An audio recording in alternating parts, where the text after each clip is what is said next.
I was born with the devil in me. I could not help the fact that I was a murderer, no more than the poet can help the inspiration to sing. This is a quote from H.H. Holmes. I got this quote from H.H. Holmes, The History of the White City Devil. He was America's first serial killer. Main points. I'm going to be talking about his early life, how his life of crime started, and his murder castle. So starting with his early life.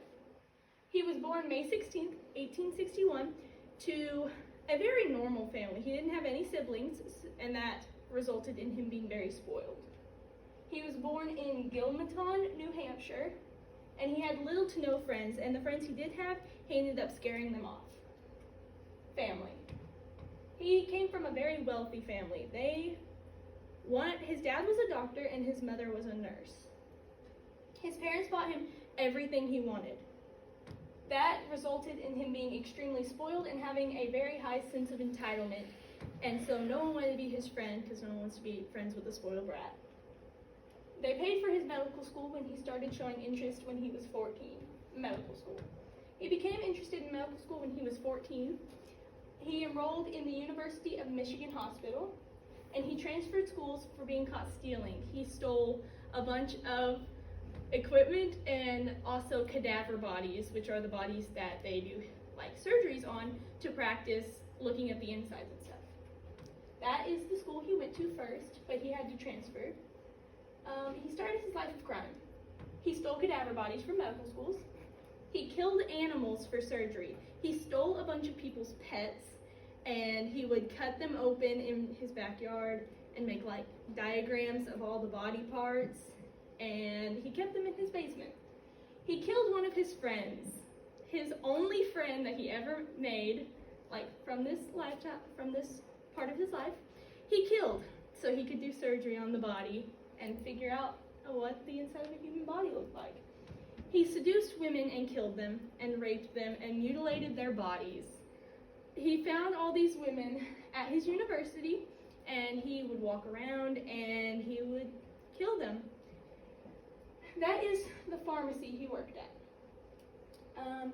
Pharmacies. He got a job at a pharmacy. He started going by Dr. H.H. Holmes, which is what he is known by now. He became friends with his boss, the owner of the pharmacy. He gained his trust. He got him to make him the beneficiary on his life insurance policy, so he would get the pharmacy and all his money if he would die, and he killed him. I got all of that from biography.com. The pharmacy continued. He became the owner of the pharmacy. He hired employees and forced them to make him the beneficiary of their insurance policies. And then he killed all of his employees. He just kept getting more employees, and that a requirement to work for him was make him the beneficiary or don't get a job. He collected all their money to fund the building of his 3-story murder castle. That is his murder castle. It was a hotel that he converted into a torture chamber. The bottom floor had a bunch of normal stuff, like a barbershop, a pharmacy, and stores of all kind where he owned all of them and everyone had him on their life insurance policy. So he would cycle through employees every couple months. He would kill them, collect all their money to fund more stuff for his hotel.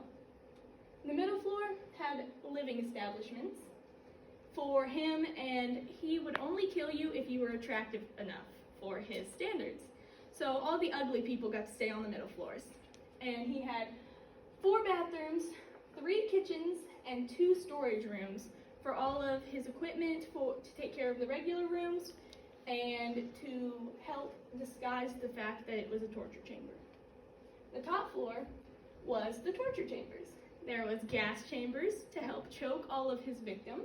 There was pools of acid. He would hang you from the ceilings and drop you in the acid. There were stretching racks. He would tie your ankles with chains and your wrists and pull you apart, starting with your stomach. It would pull apart, and then it would rip off your feet and your hands. There was false walls, fake doors, trapdoors, chutes, and hinges where he could watch the people being murdered in his hotel. He would look through all the trapdoors and watch it for his pleasure. I was born with the devil in me. I could not help the fact that I was a murderer no more than the poet can help the inspiration to sing. I was born with the evil one standing as my sponsor, beside the bed where I was ushered into the world. He has been with me ever since. I got that from H.H. Holmes, The History of the White City Devil. He was a proven necrophiliac, which means you are sexually attracted to dead bodies. So we're not sure exactly what he did with the dead bodies. It is said that the chutes and the trapdoors were used to transfer dead bodies to the basement, where he would burn them or he would sell the bodies to medical schools, because in the 1800s and 1900s, no one asked where the bodies came from. They just needed cadavers, so he would sell them to them.